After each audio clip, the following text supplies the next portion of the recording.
Hello everyone. So we are discussing the back exercise questions of the chapter Equilibrium, and today we will discuss question number 4. So here the question is, write the expression for the equilibrium constant Kc for each of the following reactions. आपको कुछ reactions given है बेटा, आपको इनके लिए लिखना है equilibrium constant का expression. फर्स्ट पार्ट देखेंगे बेटा, ये हम लिखना सीख चुके हैं, यहाँ पर आप अच्छे से लिखेंगे. फर्स्ट पार्ट में क्या रिएक्शन गिवन है बेटा आपको, twice of NaOCl gas is in equilibrium with twice of NO gas plus Cl2 gas. Kc कैसे लिखते हैं बेटा, Kc is equals to equilibrium concentrations of product divide by equilibrium concentrations of reactants. तो product में कौन है यहाँ पे, concentration of NO, इसका हो जाएगा स्क्वायर, स्टिक्योमेट्रिक कोफिशिएंट को हम कहाँ ले जाते हैं बेटा, पावर्स में, यहाँ पे हो जाएगा concentration of Cl2 divide by concentration of reactant. Reactant कौन है, NaOCl, तो ये हुआ concentration of NaOCl एंड यहाँ पर स्टिक्योमेट्रिक कोफिशिएंट है 2, तो यहाँ पर हम कर देंगे इसका स्क्वायर. ठीक है, फर्स्ट पार्ट हो गया. ऐसे ही चेक करो बेटा सेकंड पार्ट. सेकंड पार्ट में क्या रिएक्शन गिवन है आपको, twice of CuNO3 whole twice solid is in equilibrium with twice of CuO solid plus 4 times NO2 gas plus O2 gas.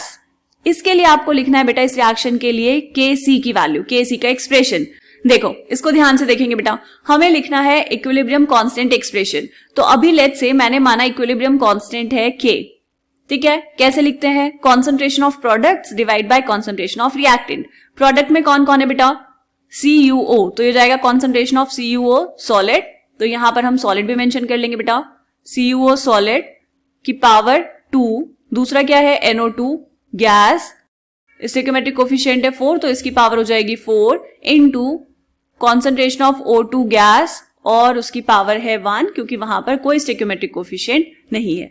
ठीक है, divide by concentration of reactant. Reactant क्या है बेटा, CuNO3 whole twice and यहां पर ये है solid phase में, स्टिक्योमेट्रिक कोफिशिएंट है 2, तो पावर यहां पर हो जाएगी 2. राइट. अब ये जो आपके पास यहां पर प्योर सॉलिड प्रेजेंट है बेटा, इनकी कॉन्सेंट्रेशन होगी कांस्टेंट. ठीक है, इनकी कॉन्सेंट्रेशन कांस्टेंट क्यों होती है ये हम बहुत डिटेल में डिस्कस करेंगे बेटा इसी चैप्टर के बैक एक्सरसाइज के क्वेश्चन नंबर 7 में.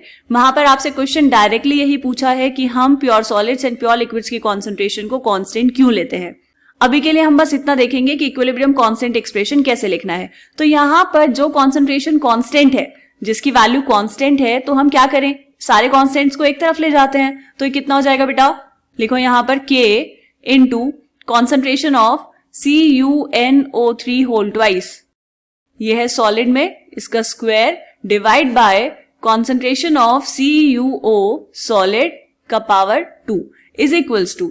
अब राइट साइड पे कितना बचा बेटा, ये CuO सॉलिड का स्क्वायर तो चला गया लेफ्ट साइड, तो ये बचा 1 इंटू कॉन्सेंट्रेशन ऑफ NO2 की power 4 into concentration of O2 divide by, नीचे कितना था बेटा, CuNO3 होल ट्वाइस की पावर 2, उसको हम लेफ्ट साइड पे ले गए, तो यहां पर नीचे भी बचा 1. लेफ्ट साइड पे अब जितनी भी स्पीशीज प्रेजेंट है, कौन कौन है लेफ्ट साइड पे, K concentration of CuNO3 whole twice solid का square and concentration of CuO solid का स्क्वायर. तो ये जो सारी टर्म्स है बेटा, ये सारी है कांस्टेंट, सबकी कोई ना कोई कांस्टेंट वैल्यू है. तो इन सारे कांस्टेंट्स को मिला के मैंने इसको लिखा Kc, this is the equilibrium constant is equals to. तो यहाँ पे देखो बेटा, जो आपके पास सॉलिड सब्सटेंसेस थे उन सबकी कॉन्सेंट्रेशन की जगह पर क्या आ गया है, 1. तो इसीलिए हम जनरली ऐसा बोल देते हैं बेटा कि pure solids and pure liquids की जो कॉन्सेंट्रेशन है वो कांस्टेंट होती है, या फिर हम उसको 1 मानते हैं. लेकिन हम उसको 1 मानते नहीं है, कांस्टेंट होती है. ये 1 कैसे आया पता चला आपको, क्योंकि जो कांस्टेंट टर्म्स थी उनको हम लेफ्ट साइड पे ले गए, तो यहाँ पे क्या बचा, 1. ठीक है, तो इस चीज को बहुत क्लियरली और बहुत अच्छे से समझ लेंगे बेटा कि जो प्योर सॉलिड्स एंड लिक्विड्स होते हैं उनकी कॉन्सेंट्रेशन कांस्टेंट होती है, 1 नहीं होती. ठीक है, हम 1 मानते भी नहीं है और हम 1 लिखते भी नहीं है, ये 1 बस यहां पर आया. तो अब यहां पर जो आपके पास फाइनल एक्सप्रेशन आएगा इक्विलिब्रियम कांस्टेंट एक्सप्रेशन, वो कितना आ जाएगा, Kc is equals to concentration of NO2 gas की power 4 into concentration of O2. ठीक, this is the final equilibrium constant expression. तो अब जब आप इक्विलिब्रियम कांस्टेंट एक्सप्रेशन लिखते हैं तो वहां पर आप सॉलिड और लिक्विड को, pure solids and pure liquids को जनरली इंक्लूड नहीं करते. क्यों नहीं करते, क्योंकि जो आप ये Kc लिख रहे हैं सारी की सारी कांस्टेंट वैल्यूज इसी में इंक्लूडेड हैं. बात समझ आई बेटा. तो ये था पार्ट नंबर 2. अब चेक करेंगे थर्ड पार्ट. थर्ड पार्ट में रिएक्शन देखो बेटा, CH3COO C2H5 aqueous plus H2O liquid is in equilibrium with CH3COOH aqueous plus C2H5OH aqueous. ठीक है, यहां पे कैसे लिखेंगे बेटा इक्विलिब्रियम कांस्टेंट एक्सप्रेशन? देखो प्योर लिक्विड है यहां पर ये H2O is a pure liquid, इसकी कॉन्सेंट्रेशन होगी कांस्टेंट। तो यहां पे पहले मैं लिख लेती हूं K कितना आएगा बेटा? कॉन्सेंट्रेशन ऑफ प्रोडक्ट CH3COOH, ये है एक्वस फेज में, concentration of C2H5OH divide by concentration of reactant में कौन बेटा? कॉन्सेंट्रेशन ऑफ CH3COO C2H5, ये है एक्वस फेज में, एंड यहां पर ये होगा वाटर, और ये जो वाटर है बेटा ये प्योर लिक्विड है तो इसकी कॉन्सेंट्रेशन होगी कांस्टेंट। इसकी कॉन्सेंट्रेशन कांस्टेंट है तो इसको ले जाओ लेफ्ट साइड पे, ये हो जाएगा K into concentration of H2O liquid is equals to concentration of CH3COOH into concentration of C2H5OH divide by concentration of CH3COO C2H5। ठीक, अब जो लेफ्ट साइड पे है K is a constant, concentration of H2O pure liquid है ये भी constant, तो ये दोनों मिलके जो कांस्टेंट टर्म्स है ये मिलके क्या देंगे बेटा? इक्विलिब्रियम कांस्टेंट Kc, और इसको हम ग्रीन कलर से लिख लेते हैं, तो ये हो जाएगा Kc is equals to concentration of CH3COOH into concentration of C2H5OH divide by concentration of CH3COO C2H5। ये बात समझ आ गई बेटा कि जो आप कांस्टेंट टर्म्स ये ले रहे हैं, जो आप जनरली ऐसा मानते हैं कि उनकी कॉन्सेंट्रेशन 1 है, वो 1 नहीं होती है, कांस्टेंट होती है, और वो इस इक्विलिब्रियम कांस्टेंट में इंक्लूडेड होती है। ठीक है, समझ आया? ये याद रहेगा आपको अच्छे से। अब तो ये 3 पार्ट्स हमने कर लिए, 4th पार्ट करते हैं नेक्स्ट पेज पर। 4th पार्ट देखेंगे बेटा, रिएक्शन क्या गिवन है आपको 4th पार्ट में? Fe3 plus aqueous plus thrice of OH minus aqueous is in equilibrium with FeOH whole thrice solid। लिखेंगे बेटा, देखो अगर आप डायरेक्टली लिखना चाहते हैं इक्विलिब्रियम कांस्टेंट एक्सप्रेशन तो इसको लिखेंगे Kc is equals to FeOH whole thrice solid, ये प्योर सॉलिड है, इसकी कॉन्सेंट्रेशन कांस्टेंट होगी तो ऑलरेडी Kc में इंक्लूडेड है, तो ये हो जाएगा 1 divide by concentration of Fe3 plus into concentration of OH minus की पावर 3। ठीक है, कैसे लिखा होगा हमने इसको एक बारी पूरा लिख के देख लेंगे। K is equals to concentration of FeOH whole thrice, ये है सॉलिड फेज में, divide by concentration of Fe3 plus aqueous and concentration of OH minus aqueous की पावर 3।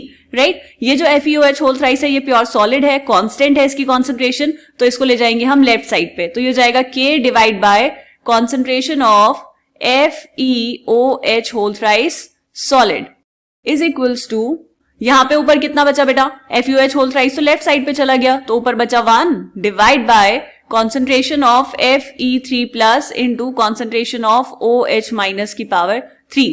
ठीक है, तो ये बात हमें समझ आ गई। अब यहां पर ये जो लेफ्ट वाली पूरी टर्म है बेटा K divide by concentration of FeOH whole thrice solid, इस पूरी टर्म को हमने क्या कहा? दिस इज Kc, तो ये आ गया Kc के इक्वल। ठीक है, डन। चलो लास्ट पार्ट देखेंगे बेटा इस क्वेश्चन का, 5th पार्ट। 5th पार्ट में क्या रिएक्शन गिवन है आपको? I2 solid plus 5F2 is in equilibrium with twice of IF5। अब यहां पर 5F2 और IF5 का क्या नहीं दिया बेटा? फेज नहीं गिवन है, तो यहां पर ये फेज आप खुद से मेंशन करेंगे।